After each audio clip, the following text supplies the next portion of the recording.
Great, so we're doing pretty well. We've delved into styles in some detail now.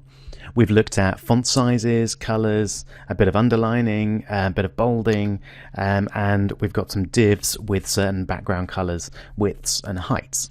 That's a pretty good start. Some of you may be thinking though, so far we've got blue and we've got red and we've got green and yellow and those sort of colors, but what if we want to use a more specific color and we not be limited to just the standard colors? Well, there is of course a way to do this, and that's using HTML color codes. So I've got the website html-color-codes.info up here. It's a great little website, and let's see how this works. So they've got a great color chart. You can check it out yourself. It's got a whole range of different colors there, so you can pick pretty much any shade that you like. Now, if let's say we want some kind of sort of purple here, I quite like the look of that one. So if we click on that one, you'll notice that it's appeared down here. Now, what is that purple then? It's a certain purple shade which has the HTML code B404AE. Now, I'm not going to go into the details of how those codes are actually constructed and what they mean. The important thing is you can use them in your HTML file to refer to that particular color. So I'm just going to go in there and copy that number, and I'm going to change my blue box background to that one. You have to include the hash.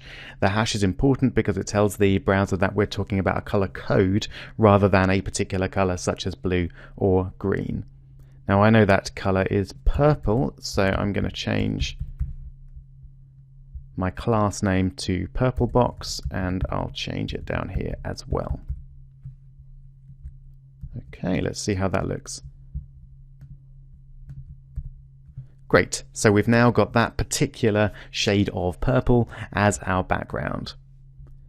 So you can of course choose any color you like. I suggest you have a little play around and change the colors as you like. If you want a really precise set of color codes that are even more detailed than that, you can use something like this. So on the same page, HTML color codes, I'll just stretch that out a little so we can see the whole thing, and you can now use absolutely any shade of any color that you want. So let's say we want some kind of green. We can click there and it will give us the color code of any of those shades. So I'll go for a kind of dark green there. So that's that number. Again, I'm going to copy that. And I'm going to change my red box to a green box with a background color of that number. Very important that you put the hash symbol in front, otherwise that's not going to work. And where's green box gone? Oh, there it is. So replace the red box class with green box there, and let's just make sure that's worked. Great.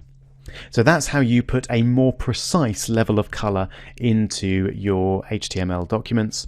You don't need to be restricted to just blue, green, yellow. You can choose absolutely any color you like.